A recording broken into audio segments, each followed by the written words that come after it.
In this video, I would like to suggest an approach to starting openings that will drastically reduce the amount of time you will need to spend on openings, yet you will be coming out on top from the opening stage of the game at the same time.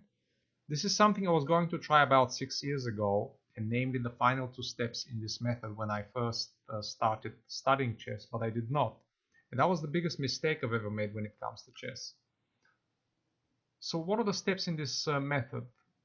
Download your losses, create 2 separate databases for black and white, study the openings by ECO code or ECO code, starting with the ones you have most losses in. Take notes on your losses, and that is like old style with a notepad and pen. And finally, check the notes briefly before you start playing. I would like to emphasize the importance of the final 2 steps and how it relates to the introduction of this series, where I mentioned how the strong player is not so reliant on theory compared to the sub 2200 or sub 2100 player, but rather relies on his general understanding of the opening and the general ideas. You will gain such an understanding of these ideas and how you can deal better with them by taking these notes.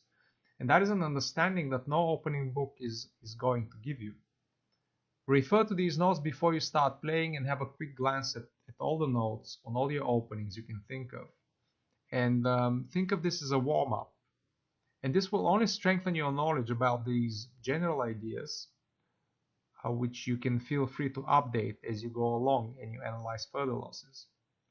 There will be a lot of notes to take. I realize that because I myself took 25 pages of notes on my openings. But compare this to the opening theory or the thousands of pages of opening theory in the opening books you have read.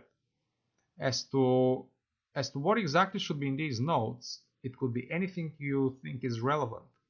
Tactical motives, general plans. You can even put short theoretical lines in them and pretty much everything that you think is relevant. Keep it short and concise, and just go with your feeling as to what should be in these notes. I really wish I had done this when I started studying openings, and I can assure you that this will have a significant impact on your game, and it is going to help you go beyond the plateau you have reached when it comes to your rating. And I remember that is exactly what happened with me as soon as I started adding the final 2 steps in the approach, and namely focusing on taking notes and actually trying to memorize the ideas in these notes. I was struggling a lot with the Catalan as black, with the accelerated dragon and the Alekhine as white, with the Nimzo Indian as black.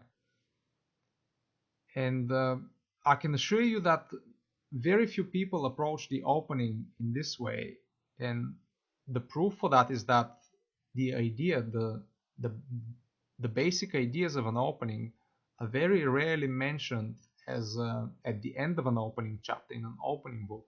So far, I have come across only perhaps 2 books where this approach was present, and that is extremely important. And I don't really understand why every opening book doesn't have something like this. I mean, this is an absolute must as far as I'm concerned. The idea behind this approach is that every player will have blind spots for certain positions or certain openings and will keep making the same mistakes. And I saw very little and slow improvement in my opening play until I identified these ideas and these blind spots and focused my entire attention on them. And hence the starting with the openings you have most losses in. That simply means that these are the openings you most struggle with. And as a result, you will see that you struggle less and less with the same dreaded openings you used to be crushed in, to a point where you will even start enjoying playing against them. So this is an approach I highly recommend. So this is the final video in this series, and if you have made it this far, I would like to say thank you for watching, and I hope you have found this useful.